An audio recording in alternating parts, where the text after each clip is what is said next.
공공 갈등 관리 교육 영상 함께하고 계십니다. 한국 조지 메이슨 대학교 아시아 평화 분쟁 연구센터 연구위원으로 계신 전형준 교수와 얘기 듣고 있습니다. 이번 시간에는요, 우리가 살고 있는 지역에 구체적으로 어떤 갈등 관리 시스템이 돌아가고 있는지 그거를 잘 이해해야 어려울 때 도움을 받을 수가 있잖아요. 그 부분에 대해서 좀 여쭤보도록 하겠습니다. 실제로 어떻습니까? 제주특별자치도는요? 제주특별자치도 같은 경우에 갈등 관리와 관련해서 앞서 제가 말씀드린 것들을 많이 가지고 있습니다. 예를 들면은 갈등 영향 분석에 대해서 좀 설명드렸었는데요. 갈등 영향 분석 제도도 제주특별자치도에서 조례에 의해서 가지고 있습니다. 그러니까 제주도에서 어떤 사안이 발생을 하고 그 사안에 대해서 이제 모니터링을 하다가 이거는 좀 진단을 할 필요가 있다. 그러면은 도의 예산을 통해 가지고 갈등 영향 분석을 할 수가 있습니다. 그래서 이거를 알고 계신, 그러니까 조례를 통해서 이제 공개되어 있는 거기 때문에 만약에 이제 시민들께서도 주민들께서도 이거는 좀 도에서 나서줬으면 좋겠다라고 할 때 과거에는 뭐 잘 모르실 때는 그냥 뭔가 해라 이렇게 얘기를 하셨다면 이제는 지금 이것 때문에 복잡하고 힘든데 갈등 영향 분석을 좀 해봐야 되는 거 아니냐라고 얘기를 해주실 수도 있는 거죠. 그리고 그렇게 진단이 끝나면 그 다음에는 갈등조정협의회를 통해서 문제를 대표적으로 해결한다라고 말씀드렸었는데 그것도 제주도 조례에 명시되어 있습니다. 그래서 그것도 이제 할 수가 있고요. 그리고 또 앞서 조금 자세히 말씀 안 드린 것 중에 참여적 의사결정 방법이 있는데 이건 역시도 제주도 조례에 있습니다. 이 참여적 의사결정 방법으로는 예를 들어서 이제 공론조사라든가 시민배심원제 이런 것들이 있고요. 그다음에 제주도만의 그런 위원회로는 사회협약위원회가 또 있습니다. 그래서 사회협약위원회에서 갈등의 예방이나 해결과 관련된 그 전문가들과 이제 도의 그런 여러 오피니언 리더들이 모여가지고 같이 논의할 수 있는 그런 조직도 만들어져 있습니다. 예, 그러면 이제 두 분야로 한번 나눠봐서 이런 공공 갈등 관리를 담당하고 있는 행정에서는 이런 절차를 진행할 때 어떻게 하는 게 혹은 그 과정에서 어떤 점을 주의하고 진행을 해야 되는지도 좀 조언을 주신다면요. 예, 이 갈등이라는 관점에서 접근한다는 것 자체가 행정과 어떻게 보면 뭐 주민들 간에 발생하는 갈등이 있다면 그것을 잘 해결하자라는 취지이기 때문에 이 행정이 가지고 있는 그 관점이 있잖아요. 그 관점과 더해서 주민들이 가지는 관점도 이제 좀 이해를 하고 그 두 가지 관점을 같이 고려할 필요가 있고요.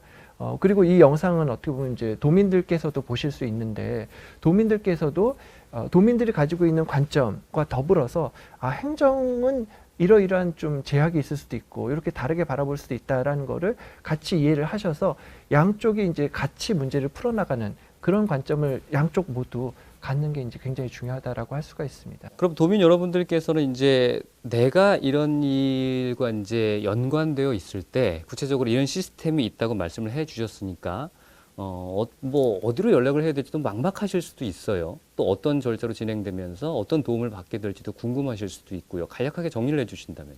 예, 지금 굉장히 좋은 질문이세요. 그러니까 뭔가 문제가 생겼을 때는 이제 민원을 넣는 것밖에 과거에는 없었지 않습니까? 근데 이제 갈등 관리 차원에서 이제 접근을 한다면 도민들께서도 이걸 단순히 우리의 요구를 민원으로 처리하지 말고 좀 갈등 관리 조례가 있는 거를 좀 활용을 해서 처리를 해달라라고 이제 얘기를 하실 수가 있고요.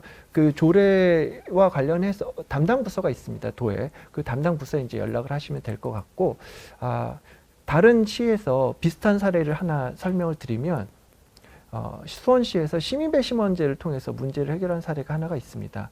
그러니까 이 사례는 어떻게 보면은 수원시가 직접적으로 관련되어 있지는 않았지만 주민들이 두 그룹으로 나뉘어져서 어느 쪽 편도 수원시가 들어주기 어려운 그런 사례였었던 거예요.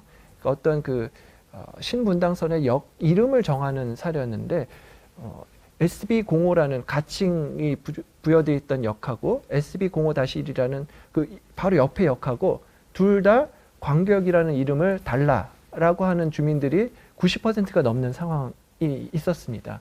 그 상황에서 시에서는 처음에는 더 많은 분들이 원하는 쪽으로 가려고 했는데 조사해봤더니 양쪽 다 90%가 넘으니까 어느 한쪽에 이름을 부여하기가 굉장히 어려워졌고 그렇다라고 해서 둘 다 부여할 수는 없고 그래서 이 문제를 어떻게 풀까 하는 상황에서 수원시에 이제 조례에 있었던 시민 배심원제를 이제 활용을 하게 됩니다. 그래서 그 주민들이 50분 정도가 연서로 신청을 하셔가지고 시민 배심원제로 이 문제를 풀어달라고 요청을 하셨고, 그 요청에 따라서 수원시가 그 문제를 시민 배심원제 제도로 가지고 들어와서 대화를 통해 가지고 문제를 풀어나가는 사례가 있습니다. 그래서 시민 배심원제가 아니더라도 여러 가지 이런 유사한 방법들이 많이 있거든요. 그래서 도에 그런 것들을 문의를 하시고 여러 문제 해결에 있어서 도움을 받으셨으면 좋겠습니다.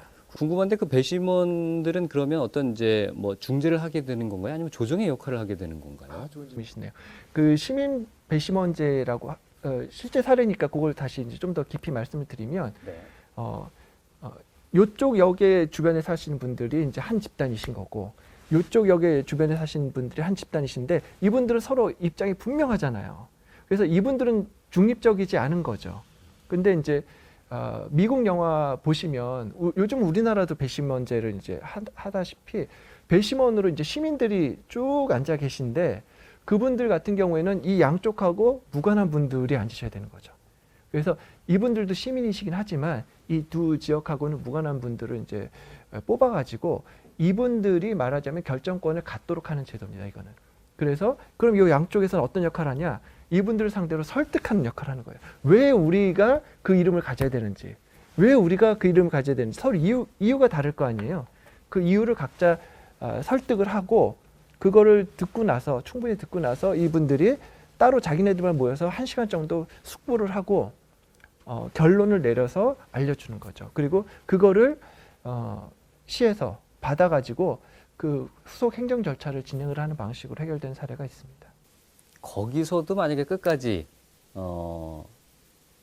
대화가 되지 않으면 이제 법적으로 가는 건가요?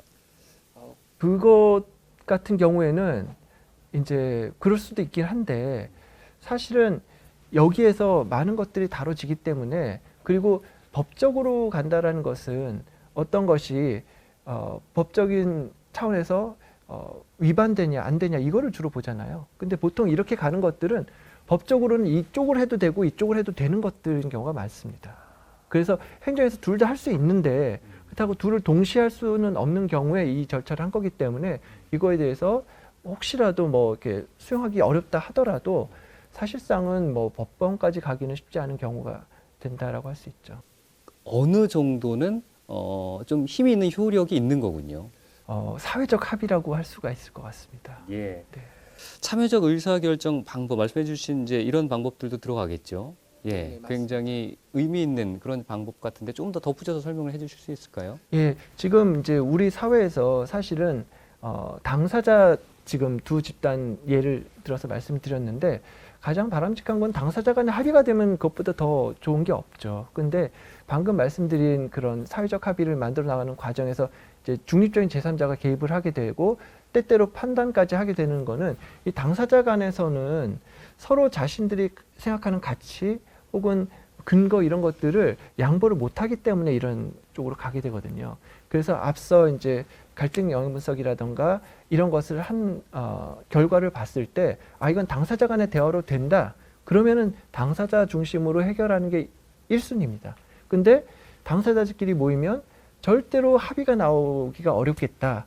그러면은 이제 뭐 당사자의 동의하에 이제 제3자들을 초청을 해서 해결을 하는 그런 방법을 하던가, 아니면 때때로는 당사자들이 그 동의도 안 된다. 그러면 행정에서 결단을 내려가지고 이런 방법을 추진하던가 그렇게 하게 됩니다. 예.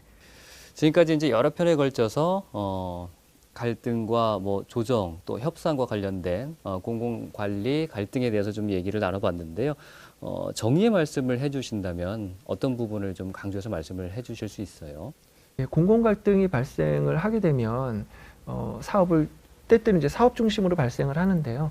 사업을 추진하는 측에서도 굉장히 힘든 상황이 되는 것이고, 그걸 반대하는 분들은 그렇다고 편하냐? 안 그렇죠. 그분들도 힘드신 분들이에요. 그러면 양쪽 다 힘들어지거든요. 그러면 이 기간을 최소화하고, 그 다음에 반대하는 분들은 반대하는 이유가 있을 거기 때문에, 또 사업을 하려는 분들은 또 하는 이유가 있지 않습니까? 그거에 대해서 서로 이해도를 높여가는 게 이제 굉장히 중요하게 됩니다. 그래서 되도록이면 갈등이 발생을 했을 때 힘든 상황을 최소화해서 빨리 끝내고 그 대신에 대화 그 기간을 서로를 이제 그 자기 주장만 하느라고 그 시간을 보낼 것이 아니라 상대방의 주장 중에서 맞는 거는 좀 받아들이고 이해시킬 거는 이해시키면서 서로 간에 그렇게 해결을 한 방법을 통한다면 이 사업의 완성도가 더 높아질 수가 있습니다. 그래서 그 더 좋은 행정 서비스 그리고 더 또 적절한 그런 비판 이런 것들이 가능하기 위해서는 이 갈등 관리와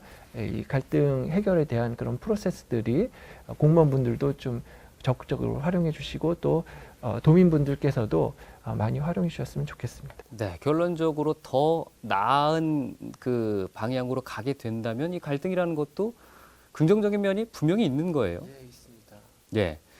결국은 이제 쭉 들어보면 이제 소통이다라는 생각을 하게 됐습니다. 이 소통이 이제 갈등의 후반부가 아니라 초반, 전반부부터 이제 최소화하는 방향으로 갈등의 이제 이해 당사자들, 관계자들께서 함께 얘기를 나누면서 적극적으로 협력을 해 줄 필요가 있겠고요. 어떻게 이제 소통을 해야 되는지 모르는 경우가 많거든요. 내 얘기만 하다가 결국 다른 사람의 이야기를 듣지 못하게 되는, 그래서 시스템으로 이런 식으로 관리가 된다면 또 그런 거를 관리할 수 있는 이런 교육 영상들도 많아진다면 조금 더 공공 갈등 관리 해소에 좀 도움이 될 수 있지 않을까, 이런 생각을 좀 해보게 되는 그런 시간이었습니다. 오늘 교수님 말씀 굉장히 잘 들었습니다. 고맙습니다. 감사합니다. 이상으로 공공 갈등 관리 교육 영상 마치도록 하겠습니다. 시청해 주신 여러분 대단히 고맙습니다.